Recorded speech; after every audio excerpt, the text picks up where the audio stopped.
Chapter 1. I did not realize I was being erased by my own family until the night they planned a vacation without me and calmly told me to stay behind and keep everything running. They called me reliable, practical, dependable, and I believed that was love until I moved across the country, watched them panic without me, and stood in a gallery where my family tried to define me again, only to be silenced by a stranger who saw my worth clearly. My name is Mara, and this is the story of how I stopped being useful and finally became free. By the time I pulled into my parents' driveway, the porch light was already on, and the windows glowed a warm, familiar yellow that used to make me feel safe. Now it just made me feel like I was walking back into a room where my place had already been decided. I killed the engine and sat for a second listening to the tick of cooling metal. My phone buzzed with a reminder I had set earlier: pick up Mom's allergy meds on the way home. I stared at it until the screen dimmed, then tucked the phone into my purse like it was a small confession. Inside, I could hear voices before I even reached the door. Laughter plates clinking my sister's bright, performative cadence, the sound she used when she wanted everyone to feel like she was the fun one. Mom opened the door before I knocked. She had on her soft beige sweater, the one she wore when she was hosting, and her smile sat high on her face like it was pinned there. "There you are," she said. "I was starting to worry you got caught in traffic." I smiled back automatically. The interstate was fine. She took the store bag from my hand without asking what was in it, already turning toward the kitchen. "You can set your coat on the chair. We're just about to sit down." The dining room smelled like roasted chicken and rosemary. My father sat at the head of the table with his reading glasses still on, scrolling through something on his phone like he was half present and fully entitled to be. My sister was perched on the side chair, legs crossed, hair, glossy, nails perfectly done. Her husband stood behind her, one hand resting on her shoulder like a claim. Raina looked up when I walked in. "There she is," she said in a tone that sounded affectionate but landed like a label. "Our practical one." Devin smiled at me. It was polite, not warm, the kind of smile you give a neighbor you barely know but want to keep things pleasant with. "Hey, Mara," he said. Mara. That was me. The name that always sounded softer in my head than it did in their mouths. I set my purse on the edge of the counter and rolled my sleeves up without thinking because the sink was already full and Mom had a casserole dish sitting too close to the edge like a dare. Mom waved her hand. "Oh, honey, you don't have to. Sit." But she did not move to clear anything herself. She did not lower her voice and say, "I've got it, you're a guest tonight." So I rinsed my hands, reached for a towel, and started rearranging plates like it was muscle memory. Dad glanced up. "We were just talking about the trip," he said, as if that explained the energy in the room. Raina leaned forward, eyes bright. "The cabin is perfect. It's on a lake. There's this little town nearby with shops, and we can do the boat tour, and Devin found a restaurant that has those outdoor fire pits." Mom slid a serving bowl into the center of the table like she was placing the final piece of something. "It will be such a nice reset," she said. I dried my hands and took the seat I always took, not quite in the corner, but close enough that I could get up easily if anyone needed something. The chair scraped the hardwood, and for a moment everything paused, like they were waiting for me to settle into the role I always played before they kept going. I nodded because that is what you do when people are talking around you, and you want to prove you are easy. "Sounds nice." Raina clasped her hands. "And the best part is I already checked with the sitter for Bentley in June. She can come by twice a day, and Mom, you can show her where everything is." Mom smiled proudly. "I already made a list." Dad lifted his glass. "I think we all deserve it," he said. "A little time away, no schedules, no stress." The word we sat there heavy because my name had not appeared in any of these sentences, not once. No, "Are you off work those days?" No, "Could you make it?" No, "We should coordinate." It was like I was listening to a group of people describe a movie I was not in. I tried to keep my voice casual. "When is it again?" Mom didn't look at me right away. She was cutting the chicken precise and practiced. "Next Friday through Monday," she said. Raina's eyes flicked to mine, then away. Devin cleared his throat like he was smoothing over something that didn't need smoothing over. "Dad said it'll be good for your mother to get out of town. She's been cooped up. I nodded again because nodding is easy. Next Friday through Monday. Mom finally looked up and her expression was gentle in a way that would have fooled anyone who didn't know her. You know Mara? She said we were thinking it might be better if you stayed back this time. For a second, I thought I misheard. Not because it was unthinkable, but because she said it so calmly, like she was offering me a favor. Stayed back, I repeated. Mom continued slicing. Just to keep things steady here. Someone has to check on the house and the neighbor's dog and your father's packages, and Raina would feel better knowing there's someone close by in case Bentley's sitter needs anything. Raina's mouth tightened into a sympathetic curve. You're just so good at handling all that stuff, she said, and it's only a few days. Dad didn't react. He didn't ask if I minded. He just took a bite of chicken and chewed thoughtfully like we were discussing a change in weather. Devin set his glass down. It makes sense, he said. Logistically, you're the most reliable. Most reliable. Like I was a setting on a machine. I felt my face go still. Not angry, not crushed, just blank like something inside me had slid into place. I looked from one face to the next, searching for the part where someone said, unless you wanted to come, or we can make it work, or even we assumed you were busy, but we should have asked. Nothing. Mom smiled again, warm and inviting, the kind of smile that made it impossible to call her out without looking ungrateful. And you've been so tired lately, she added. You could use a quiet weekend. Just you. Rest. Catch up on whatever you need to catch up on. I thought of the spreadsheet on my laptop at home, the invoices I still had to reconcile, the late-night edits I did for clients because I was always the one who said yes. I thought of the camera sitting in its case on my closet shelf, the one thing I had bought for myself in years, the one thing I never brought up because it felt too private to hand over to their opinions. Quiet weekend. Rest. It sounded like care. It felt like a cage. Raina reached for my hand across the table, her nails clicking against the wood. Come on, she said softly. You know it's not personal. We just need you. There it was. Not we want you. Not we'll miss you. Not it won't be the same without you. We just need you. I pulled my hand back slowly, pretending I was reaching for my water. My throat felt tight, but my voice came out even. So I'm not going. Mom's eyebrows lifted like she was surprised I framed it that way. Well, no, honey, she said. You're not going. Not this time. Dad finally looked at me. His eyes were tired, not cruel. He had the look of a man who thought peace meant never challenging the person who controlled the mood. It's just practical, Mara, he said. Practical. I swallowed and felt something cold settle in my chest. Not resentment exactly, more like clarity. I realized I had spent years believing I was earning my place, that if I kept showing up, kept helping, kept being the easy one day someone would turn toward me and see me as more than a solution. But they were looking right through me, and they always had. I pictured myself at home that weekend, feeding the neighbor's dog, collecting packages, answering texts about where the extra diapers were, whether Bentley liked the blue cup or the green one, and I could see it so clearly it felt like déjà vu. I heard my own voice in my head, a quieter version that had been asking the same question for years. If I speak up, I am difficult. If I stay quiet, I disappear. Mom set down the knife and reached for her napkin as if the matter was settled. And it will be easier on everyone, she said. Less coordination, less stress. Raina leaned back, relief softening her shoulders, as if my silence was already guaranteed. Devin nodded once, satisfied. I looked at my plate. The food smelled good. The room was warm. The family photo on the wall behind my father showed all of us at the beach years ago, sunburned and smiling, frozen in a moment where I still believed the story we told outsiders. I lifted my fork and took a bite because my body didn't know what else to do, and because I had learned that the quickest way to end a conversation in this house was to give them nothing to react to. I chewed slow and let the taste fill my mouth while my mind did something it had never done so cleanly before.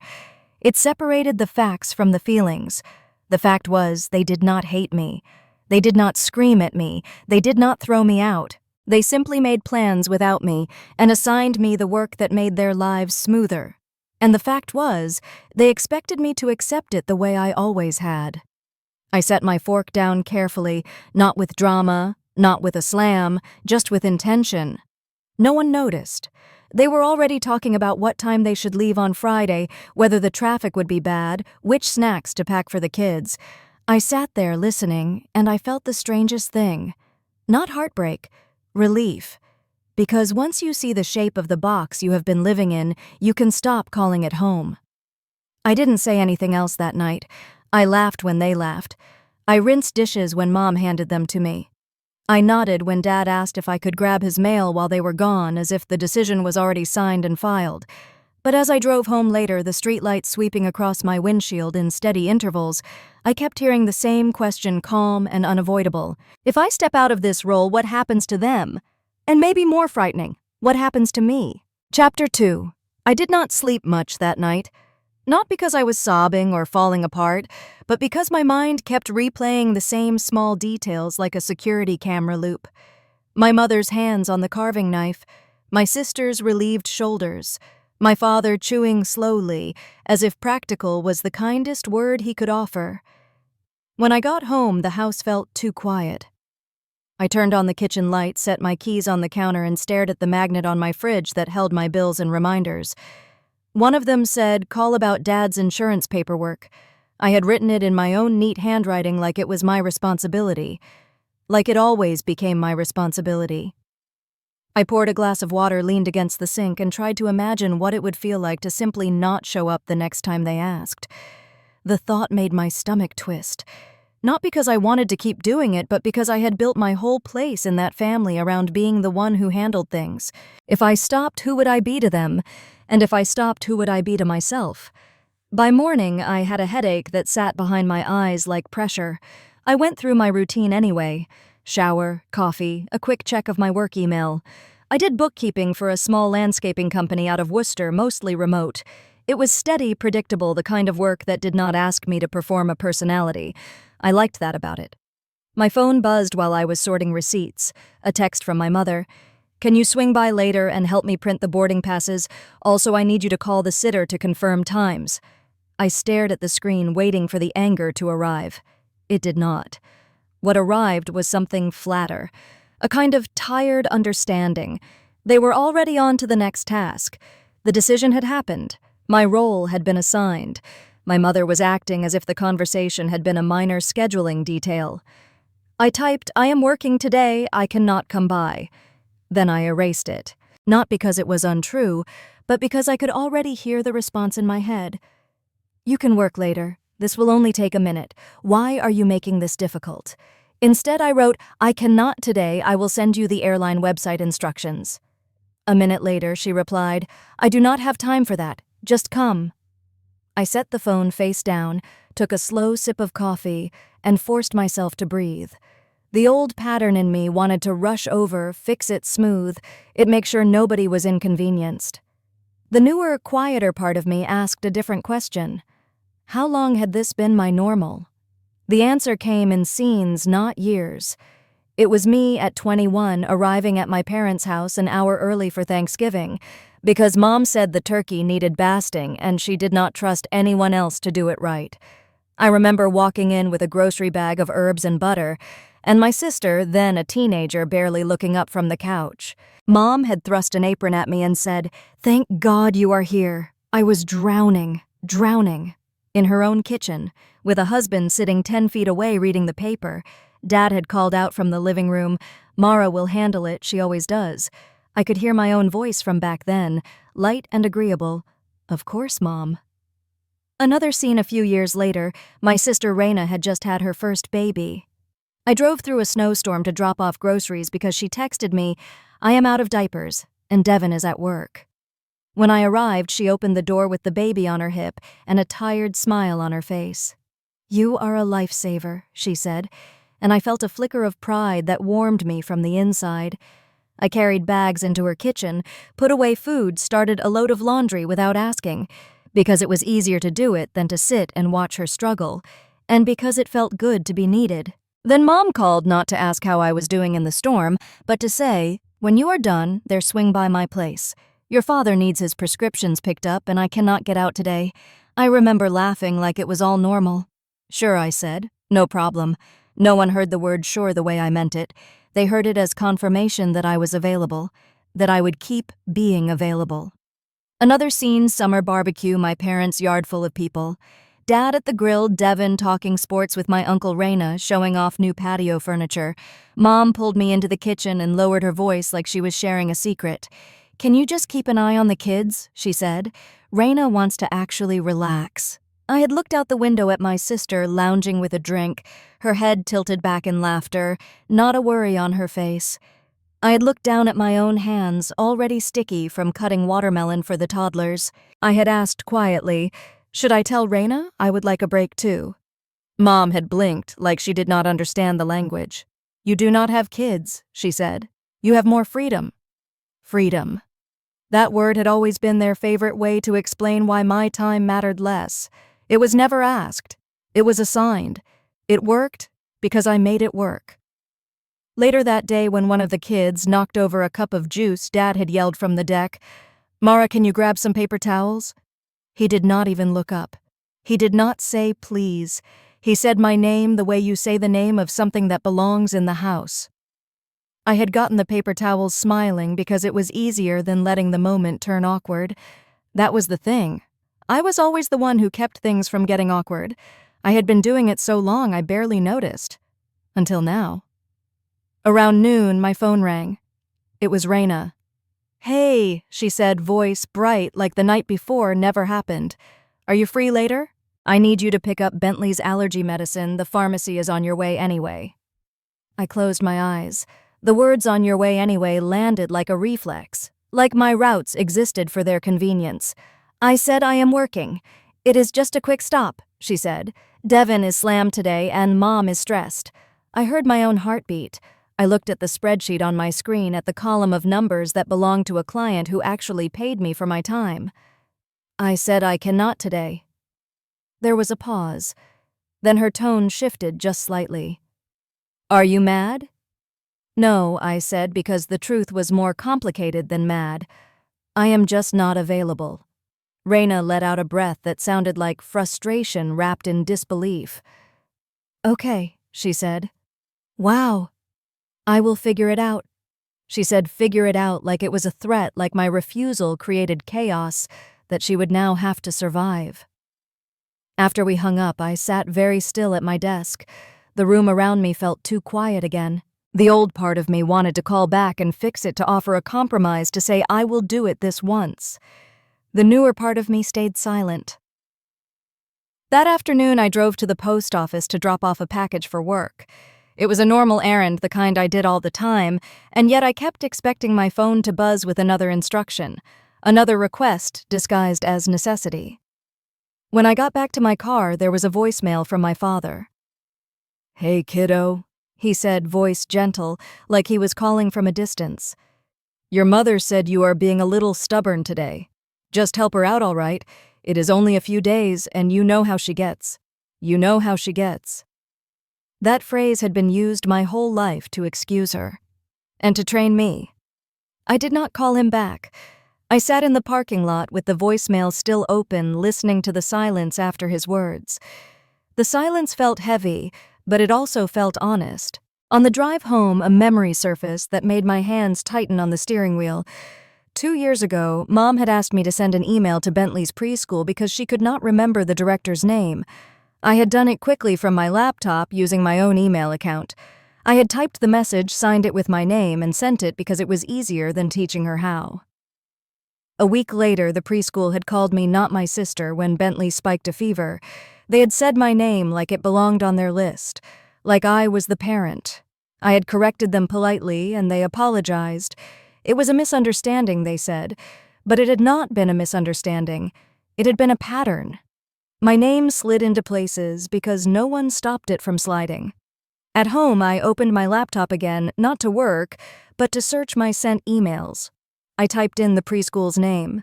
The message popped up immediately. and right below it, another email I had sent, this one to a contractor arranging for a small repair at my parents' house. My mother had asked me to do it because she did not want to deal with scheduling. I scrolled. There were more. A doctor's office, a camp registration, a bank appointment for my father. None of them looked dramatic on their own. They looked like favors. They looked like family. Together, they looked like a life I had been quietly managing for other people with my name stamped on it, like a signature I never meant to give away. I closed the laptop and sat back in my chair staring at the ceiling. My chest felt tight, but my mind felt oddly clear. This was not about one weekend trip. The trip was just the moment I finally saw the system for what it was. I picked up my phone again and stared at my mother's earlier text. "Just come." I did not respond. I walked to the window and looked out at my street, the late afternoon light slanting across the pavement. For the first time in a long time, the question in my head was not, "What do they need?" It was, "What do I want?" And in the quiet that followed, I realized I did not even know the answer yet. Chapter 3. A few days later, I called my Aunt Lorraine and asked if she was still serious about the spare room over her cafe. She did not ask what happened first. She did not ask what I did wrong. She just said, "Of course I am serious. When do you want to come?" I looked around my apartment at the clean counters and the stacked mail and the quiet that had started to feel less like peace and more like waiting. My voice came out smaller than I meant it to. "I do not know what I am doing." "You do not have to know," she said. "You just have to move your feet." 2 weeks after that, I drove west with my car packed so tightly I could not see out the rear window the way I should have. I told myself it was temporary, an experiment, a reset, not an escape, not a dramatic break, just a different zip code, a different morning, a chance to see who I was when nobody needed something from me. Lorraine lived in a coastal town in Northern California where the air smelled like salt and eucalyptus, and even the grocery store parking lot felt calmer than anything back home. Her cafe sat on a corner a few blocks from the water, a little brick building with wide front windows and handwritten chalk signs. The spare room was up a narrow staircase in the back, tucked above the kitchen with slanted ceilings and a small desk by the window. When I carried my last box upstairs, Lorraine leaned in the doorway and studied my face the way people do when they are trying to read what you are not saying. "You can breathe here," she said. I nodded because breathing sounded like a luxury. The first morning I woke up in that room, the street below was quiet except for gulls and the soft hum of a delivery truck. I lay there for a long time watching the light shift across the ceiling and listening to my own thoughts without the usual chorus of incoming requests. Then my phone buzzed. A text from my mother. "Did you forget you have to be on call for the sitter?" I stared at it until my thumb went numb. A second text followed. "Your father needs the account numbers. Call him." No hello? No how are you? No where are you staying? Just tasks delivered like orders. Like I had never left my position. I sat up, swung my feet to the floor, and felt a pulse of panic rise in my chest. The old part of me wanted to answer, to explain, to soften it, to fix it before it grew sharp. The newer part of me looked out the window at the pale morning sky and did nothing. Downstairs, Lorraine was already opening the cafe. I went down and helped her set out mugs and pastries because I needed something simple to do with my hands. She moved with the steady rhythm of someone who had built her own life one day at a time and did not apologize for taking up space. After the morning rush eased, she slid a cup of coffee toward me and sat across the counter. "You've been checking your phone like it might bite you," she said. I let out a breath. "They keep texting." Lorraine nodded once as if that was unsurprising. "And how does that make you feel?" I almost laughed, not because it was funny, but because the question was so unfamiliar. "I do not know," I said. Guilty, like I am doing something wrong by not responding. Lorraine leaned in a little. "Mara, you are not doing something wrong by being unavailable. You are doing something new." That word stuck in my throat. New. I took a sip of coffee and felt my hands shake slightly. What if they fall apart? Lorraine's eyes softened. Then they will have to learn what you have been doing for them. That afternoon, I walked down to the water, the wind pushing against my jacket, and I tried to imagine a life that did not revolve around my family's needs. The idea felt both thrilling and terrifying. 2 days later, Lorraine introduced me to Caleb Monroe. He came into the cafe wearing a navy jacket and carrying a canvas tote bag with paint smudges on the strap. He ordered an espresso and stood at the counter, chatting with Lorraine like they had known each other for years. When she nodded toward me, he looked over with polite interest. "This is Mara," Lorraine said. "I told you about her." Caleb raised his eyebrows. "The one with the camera?" Heat rushed to my face. I had brought my camera out once the first evening I arrived, and Lorraine had watched me clean the lens like it was something sacred. "I take photos," I said, immediately hating how small it sounded. Caleb smiled faintly. "A lot of people take photos." Lorraine shot him a look. "She does not just take photos." He held up his hands. "All right, I will be fair. Do you have any work you can show me?" My stomach tightened. My mind flashed to my bedroom closet, back home, to the files on my laptop, to the images I had been creating in secret for years. I had always told myself they were not ready. That I was not ready. "I have some on my laptop," I said. Caleb nodded toward a table by the window.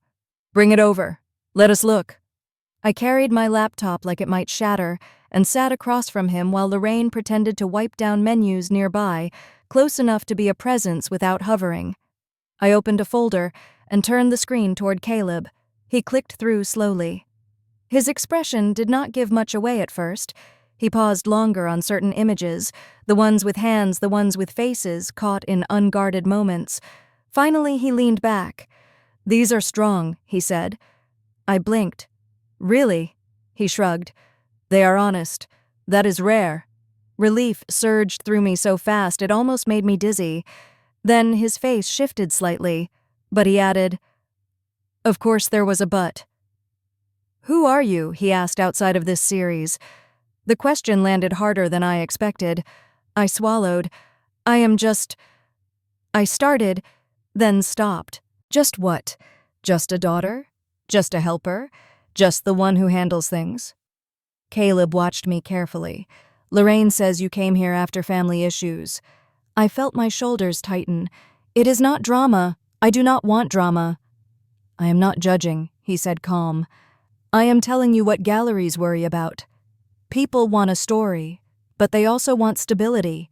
They do not want to invest in an artist who will vanish because life gets messy." My throat went dry. "I will not vanish." Caleb held my gaze. "Then you have to act like it." He slid the laptop back toward me. "I can introduce you to a group show," he said. "Nothing big. A community night. You can meet people. You can start building trust." I nodded too quickly. "Yes, I can do that." Lorraine came over then and put a plate of cookies on the table like a small celebration. Caleb stood to leave, and before he walked out, he looked at me again. "Do not make me regret it," he said, not unkindly. After he left, I sat there with my heart pounding. Lorraine took my hand for a moment. "He likes your work," she said. "He is just careful." "I am careful too," I whispered. That night, I went back upstairs and pulled my camera out. I held it in my lap and looked at it like it was proof I existed. I opened my phone and saw 12 missed calls from my mother, a voicemail from my father, 3 texts from my sister. The newest one from Raina read, "Are you seriously ignoring us?" I stared at the words and felt anger flicker, then vanish into exhaustion. I called Raina back because I wanted to try, because some part of me still believed that if I explained it the right way, they would understand. She answered on the second ring, breathless, like she had been waiting. "Where are you?" she demanded. "I am in California," I said. There was a pause, then a sharp laugh. "What does that mean? Like for a weekend?" "No," I said softly. "Not for a weekend." "You cannot just leave," she said, and her voice rose. "Mom is losing it. Devin is working nonstop. Bentley has soccer. June has dance, and the sitter canceled for Friday. We need you." There it was again. Need. My chest tightened. "Raina, I am not available." Her voice turned cold. "Why are you doing this? Is this because of the trip? It is not just the trip, I said. It is everything. Do not be dramatic, she snapped. You always do this thing where you act like you are the only one who helps. I almost laughed at how perfectly she proved my point. I am not acting, I said, and my voice shook despite my effort. I am just saying no. Raina went quiet for a beat. When she spoke again, her tone shifted to something sweeter, more dangerous. Fine, she said. If you want to punish us, whatever. But at least call Dad. He needs those account numbers for the bank. I froze. What account numbers? The savings account, she said, impatient. The one you set up online. Dad says the bank needs you to verify something. My stomach dropped. I had helped Dad set up an online account last year because he said the bank app was confusing.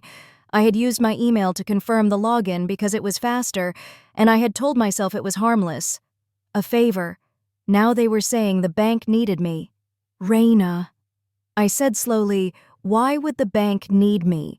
She exhaled like I was being difficult on purpose. Because your email is on it. Mom said you did it that way. My skin went cold. A small, sharp feeling cut through my chest, not pain exactly, but alarm. I ended the call quickly, saying I would call Dad later, then set my phone down like it was something hot. I sat on the edge of the bed staring at my hands. I had not even been here a week, and my name was already tangled in something I did not fully understand. Outside my window, the town was settling into evening. I could hear the faint noise of people on the sidewalk below, laughter drifting up, ordinary life happening. Inside, my mind kept circling the same thought. I had spent years doing things the easy way for them. Quick emails, simple logins, signing where they told me to sign, taking care of it so nobody had to worry. And now my name was the hook they were pulling on to drag me back. I picked up my phone again, scrolled to my father's voicemail, and hovered over it without pressing play. My heart beat hard in my throat, and for the first time since I arrived, the fear in me was not just emotional, it was practical. Chapter 4. I kept thinking about that word in the days leading up to the show. Practical. It echoed in my head while I printed labels, while I wiped down frames, while I stood in the small back room of the gallery, checking my reflection in the glass of a storage cabinet. The gallery was called Northline Collective, a modest space tucked between a surf shop and a bookstore in the coastal town of Alder Bay. White walls, polished concrete floors, track lighting that hummed faintly when it warmed up. Nothing about it screamed success. That was what made it feel real. This was not a fantasy. This was a step. Caleb Monroe met me at the door that afternoon, clipboard tucked under his arm, his expression neutral but focused. "You ready?" he asked. "As I can be," I said. He nodded once. "Remember? Just stand by your work. Let people come to you. You do not need to explain yourself." I almost smiled at the irony. The doors opened at 6. People trickled in slowly. At first, neighbors, artists, a few collectors Caleb had invited. I recognized Lorraine immediately standing near the refreshment table, like a proud sentinel greeting everyone as if they were guests in her own living room. I stayed near my photographs, hands loosely clasped, heart beating hard but steady. A woman asked about lighting. A man asked how long I had been shooting. Someone else nodded and said the word honest, the same word Caleb had used days earlier. For the first time, the attention did not feel like pressure. It felt earned. Then I saw my family. They stood just inside the doorway. My parents side by side, my sister a half step behind them, her husband scanning the room like he was assessing a courtroom. They did not look angry. They did not look lost. They looked entitled. My stomach tightened, but my feet did not move. Mom spotted me first. Her face lit up with a smile that was warm and familiar and carefully chosen. She crossed the room with confidence, weaving past strangers like she belonged there. "There you are," she said, touching my arm. "We were wondering where you were." I nodded. "I am right here." Dad shook my hand firm and formal like we were meeting at a business function. "This is quite something," he said, gesturing vaguely at the walls. Raina stepped closer, her eyes flicking over the photographs. "I had no idea it was going to be like this," she said. It is very serious. That word again. Like seriousness was something that had surprised her. Devin leaned in and lowered his voice. We did not know what time to come. You did not answer your phone.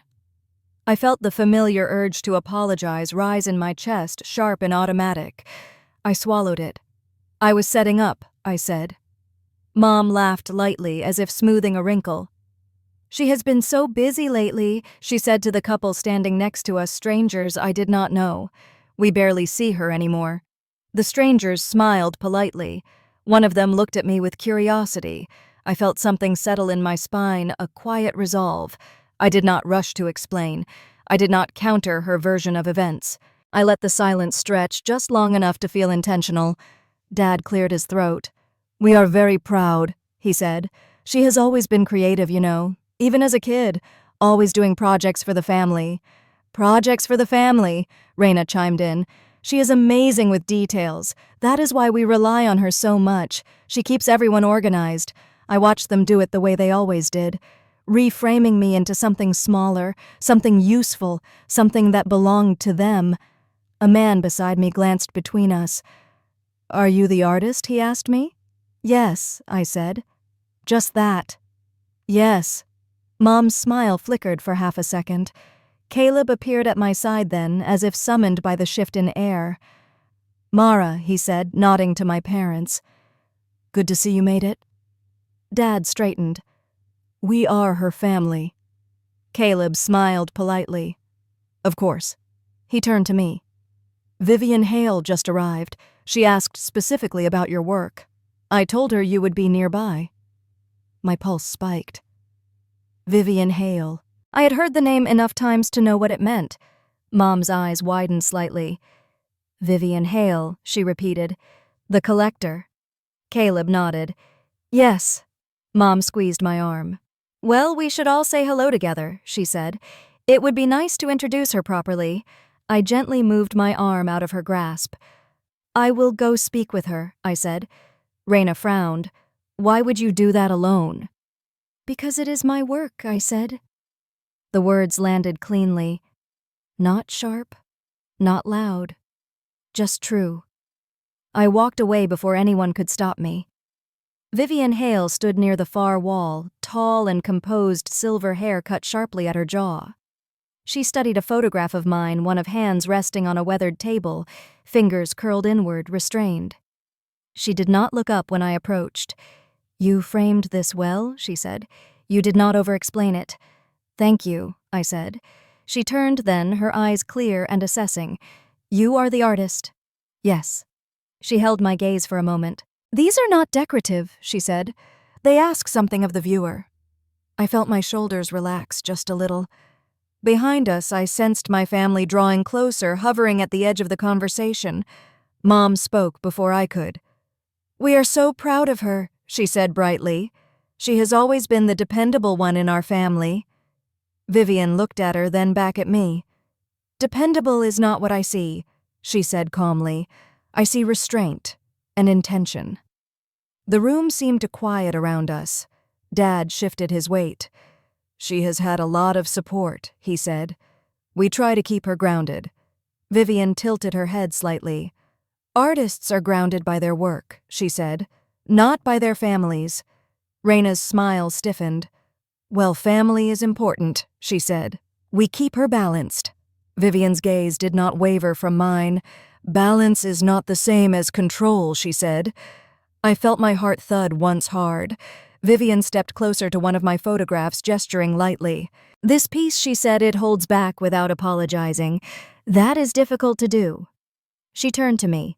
How long have you been working like this? Several years, I said. And you are staying here? She asked. Yes? She nodded. Good. Mom laughed a little too loudly. We were actually hoping she might come back east soon. We have always needed her close.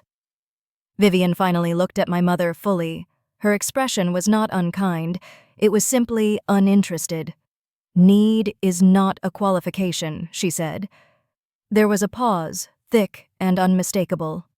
Caleb cleared his throat softly, but Vivian continued.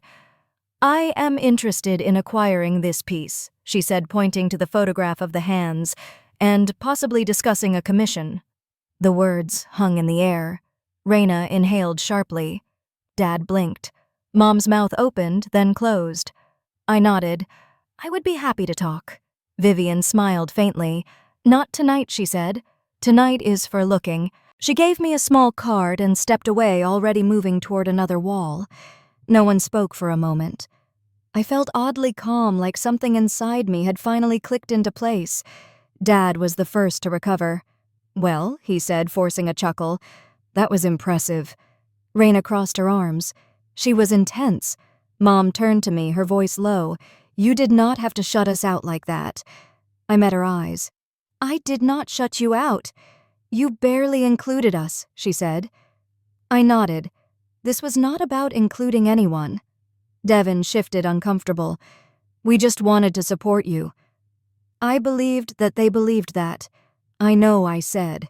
The words felt final. They did not argue. They did not cause a scene. They simply drifted toward the door soon after their presence, suddenly smaller, less certain. Lorraine caught my eye from across the room and lifted her cup in a quiet toast. When the gallery finally emptied and the lights dimmed, I stood alone in the center of the space, the walls still holding the echo of voices. I did not feel victorious. I felt finished. Not with them, not with my past, but with the version of myself that needed permission to exist. Chapter 5. The next morning I woke up and for a few seconds I forgot to check my phone. It was such a small thing, almost embarrassing to call it a victory, but it felt like one. I lay still in the dim light of the room above Lorraine's cafe and listened to the gulls outside. The air smelled like coffee and salt. My heart was quiet. When I finally reached for my phone, there were no new messages, no demands, no questions that were really instructions. I stared at the empty screen longer than I needed to, waiting for the familiar rush of relief and guilt to wrestle inside me. The relief came. The guilt followed softer than usual, like it was losing strength. Downstairs, Lorraine was already moving between tables, wiping counters, greeting early customers with that steady kindness she never forced. I came down and started helping without being asked, then stopped myself halfway through refilling the sugar jars. Lorraine noticed immediately. She looked at me and said, "You do not have to earn your spot here." I nodded, swallowing hard. I knew she was right. I also knew how long it would take for my body to believe it. The days after the opening were not dramatic. Nobody came to my door begging. Nobody apologized in a way that fixed anything. Life did what life always does. It kept moving, and in that movement the truth showed itself. Caleb called 2 days later. He said, "Vivian wants to talk commission. Not tonight. Next week. Be ready with options." I said I will. He paused, then added, "You handled last night well." I exhaled. I did not feel like I handled anything. I felt like I stood still while something heavy finally slid off my shoulders. I said I did not want to make a scene. Caleb's voice stayed calm. "You did not. You just did not shrink. People noticed that." After I hung up, I sat at the small desk by the window and opened my laptop. Not to search for more opportunities, not to scroll, but to do something that scared me for a different reason. I called the bank back in Connecticut. The representative asked security questions and then confirmed what I already suspected. My email address was attached to my father's online account as a recovery contact. It had been convenient when I set it up. It was practical. It was also a hook. I asked them to remove my email and replace it with my father's. The representative said they would need him on the line or a signed authorization. So I called my father. He answered on the third ring breath, a little heavy, like he had been waiting for the call but did not want to admit it. He said, "Hey, kiddo." I said, "Dad, I need you to help me untangle something. The bank account. My email is still attached." He hesitated. "Your mother said you were making a big deal out of it." I kept my voice even. "It is not a big deal. It is just not mine. I need my name off things that are not mine." There was a long pause. In the background, I could hear a television, the low murmur of a sports announcer. Dad said, "You always did things the easy way for us." I felt the old ache flare up. I did. And that is why I am calling now. He sighed, the sound of a man who wanted peace more than truth. All right, he said. Tell me what to do. We got on a 3-way call with the bank. It took 10 minutes. It should have taken 10 minutes years ago. When it was done, I sat back in my chair and let the quiet settle. I did not feel triumphant. I felt clean. A day later, my mother called. I almost did not answer, not out of spite, but out of instinct to protect the peace I was building. Then I answered because the new version of me did not want to run, just because I was afraid. Mom's voice came through, controlled and careful. She said, "Your father said you had him call the bank." I said, "Yes." She waited as if expecting me to apologize for the inconvenience. When I did not, she said, "You have been very distant." I looked out the window at the street, at the way the morning light turned the pavement pale. I kept my voice gentle. "I have been living my life." She made a small sound, the kind of sound she made when she did not like an answer but did not want to argue in a way that made her look bad. She said, "We are your family, Mara." I said, "I know." She tried again. "You cannot just disappear when people need you." There it was again. Need. I felt my chest tighten, then relax, like my body was learning a new rhythm. I said, "I am not disappearing. I am just not on call." Mom's silence was sharp. Then she said, "Your sister is upset." I did not bite. I did not ask for details. I did not offer to fix it. I said, "I am sure she is." Mom's voice hardened slightly. "This is not like you."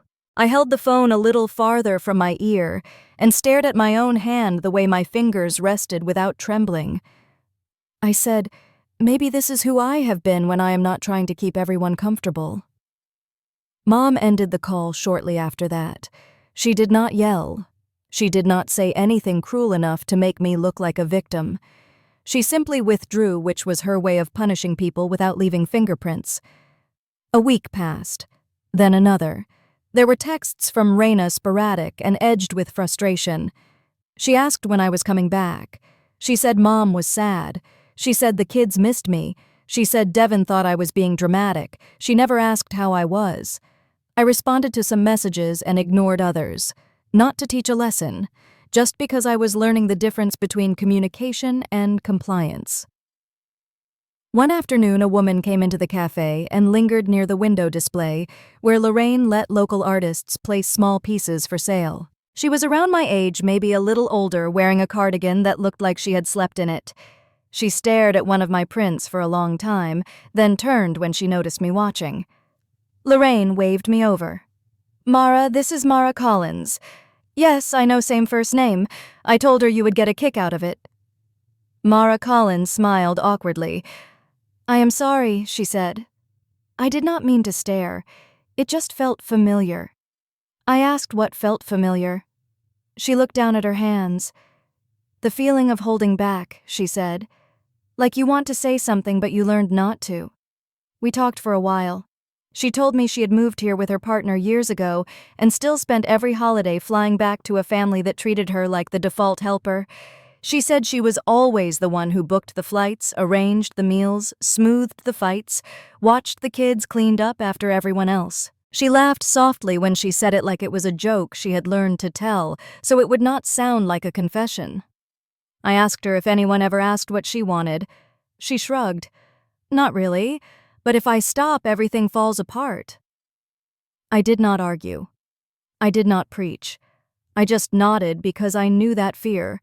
I lived inside it for years. After she left, I sat alone at the small table by the front window and watched the tide of people outside. I did not feel superior to her. I felt tender in a way that surprised me, like I was looking at a version of myself that might have existed forever if I had never moved my feet. That night, I walked down to the water and let the cold air press against my face. The ocean was dark, the horizon barely visible. I stood there and waited for the satisfaction I thought I was supposed to feel after everything that had happened. It did not come as fireworks. It came as stillness. There were mornings when loneliness showed up quietly, not as pain but as space. There were evenings when I reached for my phone out of habit and felt the strange emptiness of not being needed. But under that deeper and steadier was something else. Relief. Because I was finally living a life that did not require permission. My family did not collapse. They adjusted. They complained. They blamed. They found other ways. They discovered that the world does not end when the most reliable person stops patching every crack. And I discovered that I was more than reliable. I was allowed to be complicated. I was allowed to be unavailable. I was allowed to be a person, not a function. If you have ever been the one who holds everything together in your family, the one everyone calls when something needs fixing, the one who gets described as dependable, the way others get described as lovable, I want you to hear this.